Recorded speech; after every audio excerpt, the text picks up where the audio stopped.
Good morning everyone, I'm Nathaniel from Group D6A.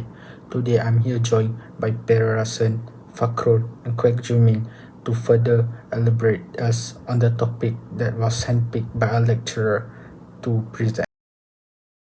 Without further ado, let's get things started.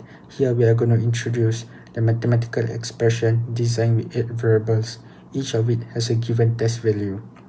This expression is the basis for our later steps, which is conversion, evaluation, and machine learning. Each of them has a value with A equals to 10, B equals to 5, C equals to 3, D equals to 20, E equals to 15, F equals to 5, G equals to 2, and H equals to 4. Next is postfix notation conversion. Now I'd like to show step-by-step infix to postfix notation using stack-based algorithm. The first step is process operands and operators by pass expression left to the right, handling the parentheses and operator precedence. Next is apply stack operations by pushing the operands to the output to manage the operators in the stacks based on their priority. Lastly is generate final output by popping the remaining operators to complete the postfix expression, and we will get the final postfix notation as shown in the below diagram.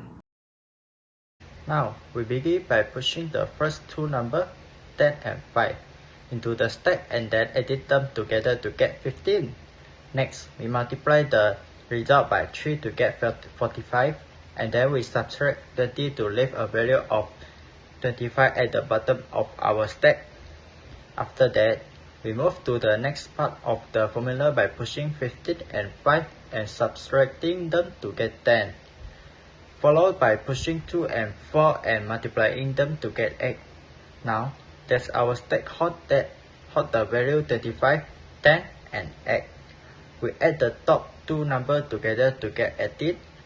Finally, we divide the bottom number 25 by 18, which brings us to our final result of 1.39.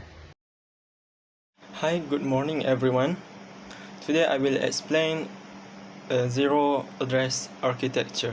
As you can see on the slide, zero address architecture uses a stack to perform operations. It does not use memory address in instructions. Operations like add, sub, mul, and div work on the top of the stack. Values are added using push instruction. Okay, for the next slide, I will explain the one address architecture.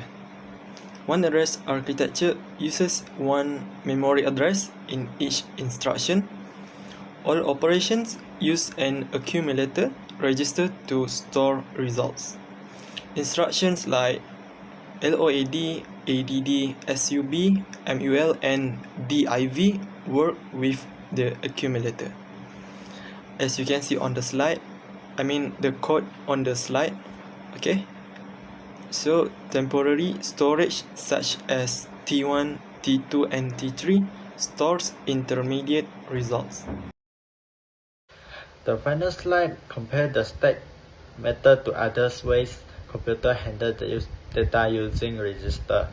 The two address method using register like R1 and R2 to move and store data, which take 11 instructions to finish. The three address method is more advanced because it can handle 3 pieces of information at once, through source and one destination, completing the task in only 7 instructions. While these use favor step than the stack method, they require more complex instructions that name specific location like T1 or T2.